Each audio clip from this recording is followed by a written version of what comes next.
Video. Yes, we have got a video. All right. I wasn't sure if I was going to do a report tonight. I'm getting, well, as you all know, it's been match reports up until now. Yesterday was the first one. I mean, I've had a couple where I've talked, I've wrapped some crap going on. But I'm now trying to separate the match reports from the general commentary. Yes, I did like an Ashes preview, so I was super excited. I hadn't intended on doing a day one review, but holy shit, that's yeah.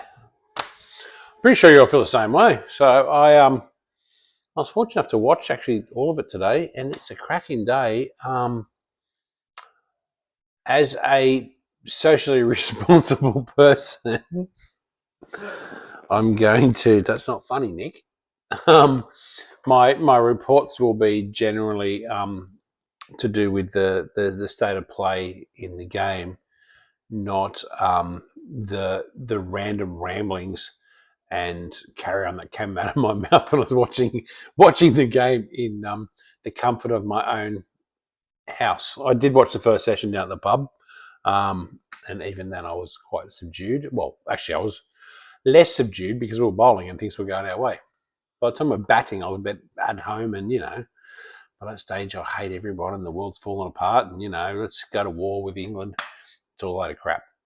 At the end of the day, some really, really good cricketers put on a hell of a show.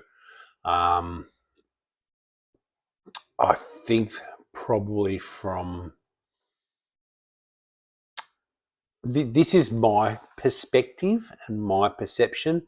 And those of you that have actually watched match reports and been reading my match reports for many, many years know that I actually try to steer on the positive side of things as we should do. I'm not here to put people down and tell them you're a shit cricketer, you bowled badly, you did this. I'm not a commentator to critique people's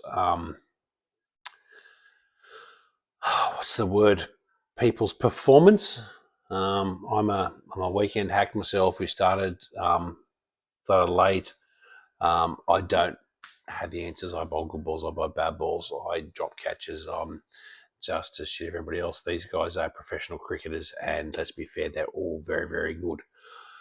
The difference to me today seemed to be, and for clarity's sake, I watched this on KO, so I've got the Foxtel commentators.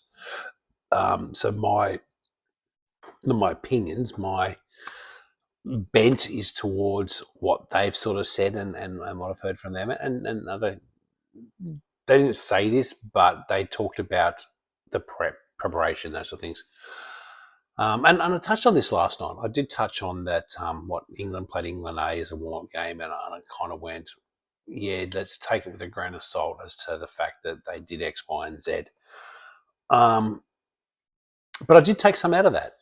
I think today they lost probably a lot of their lower order wickets to short balls, compulsive hooking and pulling and being caught out, which I think from memory from their England game versus the England Lions, I think they call their A side, in their warm-up game, they were talking about how so many of them got caught out compulsively hooking and thingy. So I think Australia sort of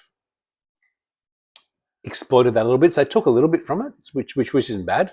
At the end of the day, I think, let's go back to our bowling thing. I think Starkey bowled incredibly well. Nobody's going to deny that from any side. 7 wickets? I hope I'm not even pulling out the phone to look up the stats. I'm just kind of just rapping a bit now. Your baby, yeah. So just let it wash over you. Starkey bowled incredibly well. Scotty B wasn't. I'm sort of in two minds as to how to talk about it. I mean, I sort of want to go, well, we know that England come at us or come at any team, not us. It's not a personal vendetta here. I mean, it's Australia versus England. Both sides prepare very well. England will prepare for the bat and they will prepare for the ball. We'll talk a bit more about their preparing for the ball. I think that's their big. That's probably why they're in front at the moment. preparing for the bat. We know they've got aggressive, but they did this against India. They've done this against us before. It's not unusual. They play some silly shots, but they score quickly. So to get 170, I mean, most sides, that Stark bowling innings, they'd all shut up shop and they'd still get bowled out, and they'd be bowled out for 50. But England go, well, fuck it, we're going to get bowled out. We're going to get bowled out cheap. So might as well charge you, have a crack, blah blah, and they get 170. So, whilst it's really hard to watch as an Australian, I get it. And it's not that far removed from the Matthew Hayden, Adam Gilchrist days where Australia used to score 5 runs and over. We didn't call it Bazball. That's just a sign of the times. I mean, because you've got, and let's be fair, I don't think they actually called it Bazball either. It's just because they've got Brendan McCullum, nicknamed Baz, who's their coach, who's instilled a more aggressive mindset in them, that the media's dubbed it Bazball. So it's not, they're not coming out going, we're going to play Bazball against you guys. They've never done that. So they've come out, they've played aggressive, and they've got some good batsmen who can do it. I mean, watching, what's that guy's name? You guys can tell me the middle order guy, baby. They're all baby faced to me because they're all in their 20s, or 20s or early 30s. I keep wanting to say Crawley. It wasn't Crawley. It was the other guy. He got 50. Give me 2 seconds. I'll actually look. I will look up the scorecard so I can tell you the correct names. Bang, scorecard. England. Harry Brook. I know Harry Brooks.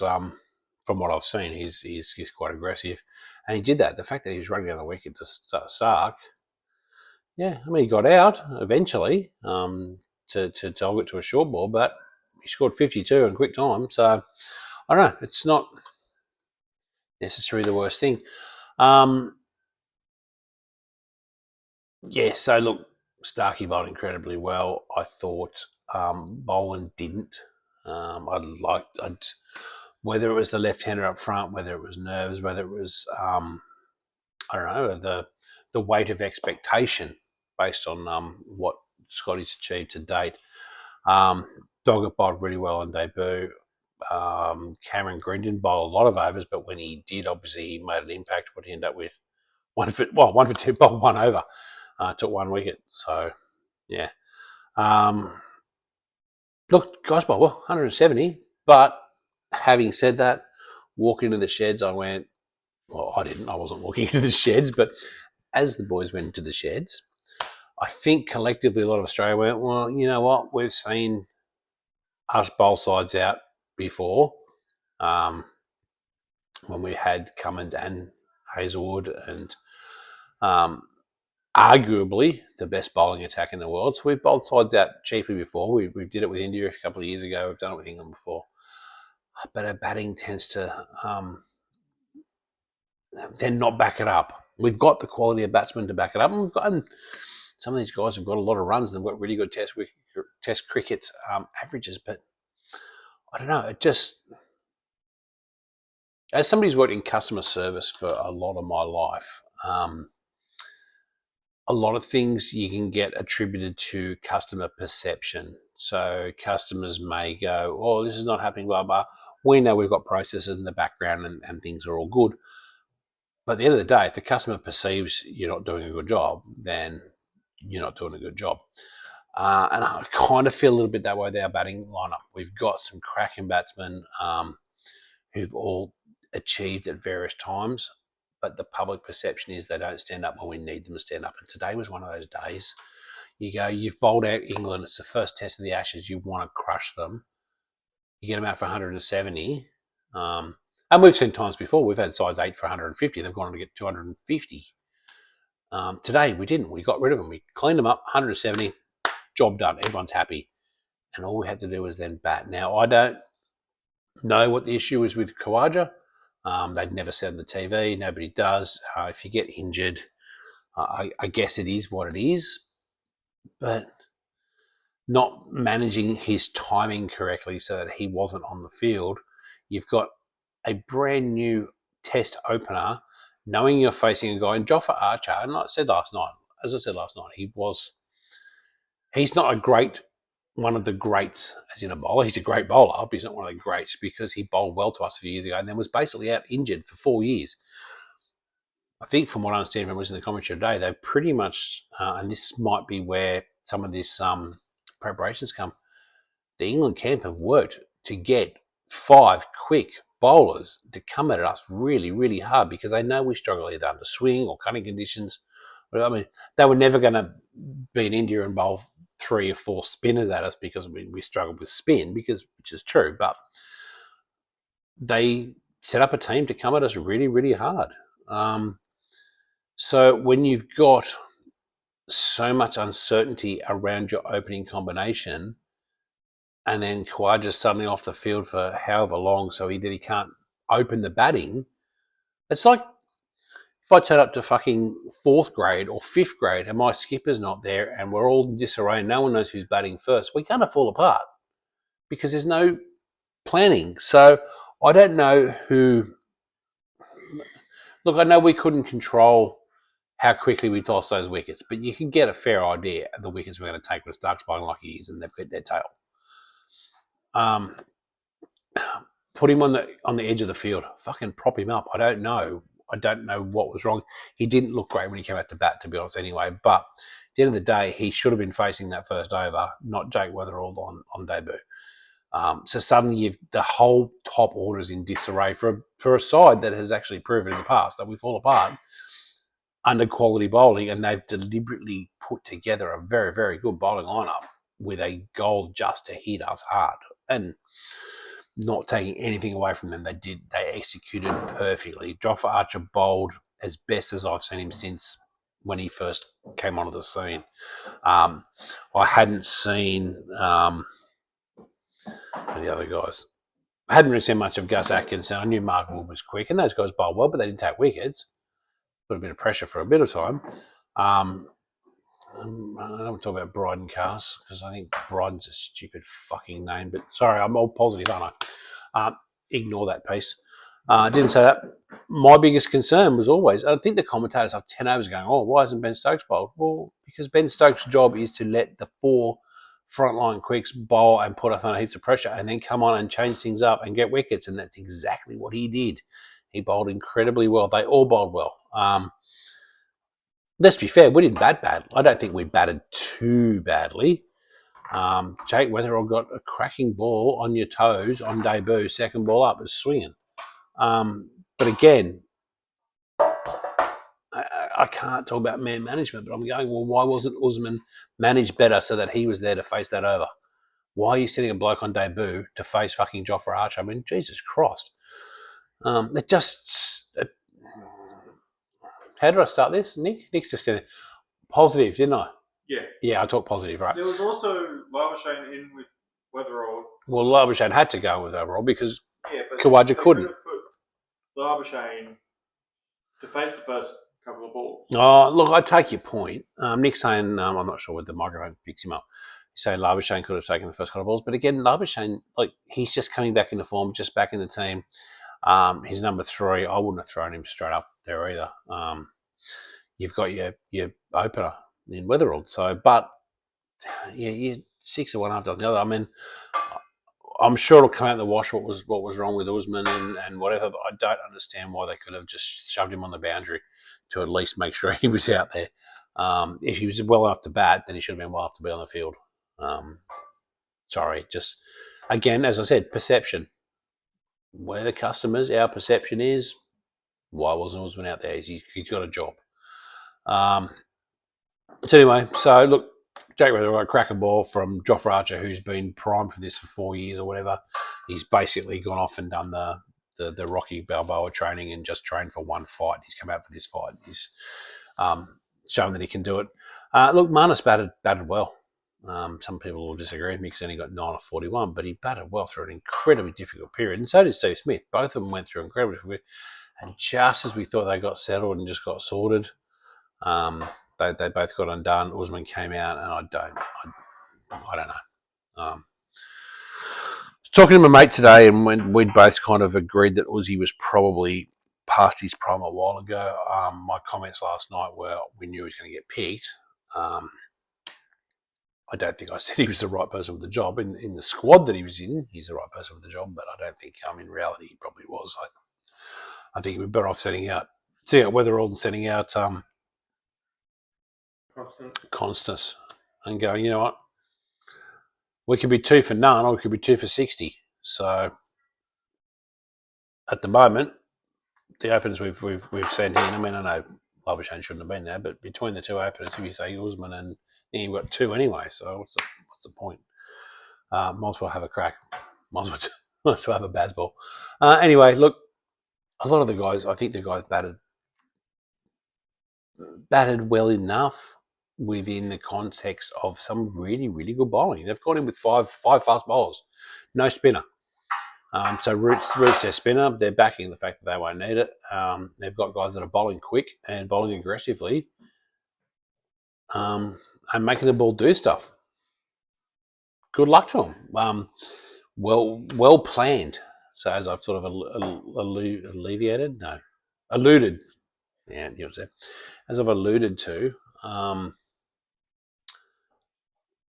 I think a lot of it comes down to preparation. I felt like, I don't know, Scotty B didn't have his lines and lengths right. So by the time we brought Doggett on and stuff, but just Stark was the only one to me that really, and I think Green bowled well. He went for 10 off that over, but he took that wicket.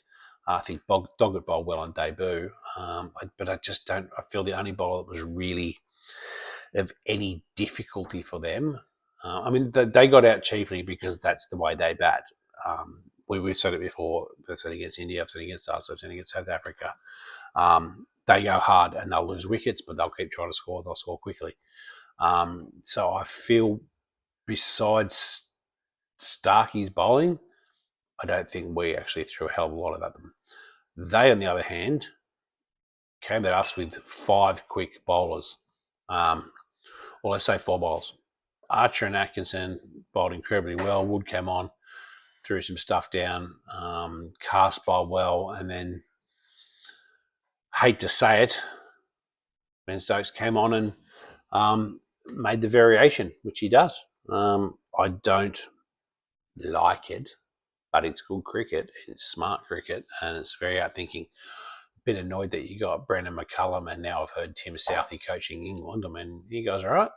You know, go and coach the old enemy to win an Ashes, well, because you couldn't win as a team as a New Zealand. Anyway, that's a whole other conversation. Stokes cleaned the back off the batting up. He did. He bowled very, very well. They all bowled very well. It was really, really well planned and organised. If I was the New Zealand Cricket Board, I'd be going, why are you guys not coaching us? Because we've got some really good quality cricketers who are just as good and a little bit more likeable, to be fair. Anyway, that'll do for today. If anyone wants to watch 18 minutes. I may not be here for tomorrow and Sunday. It depends.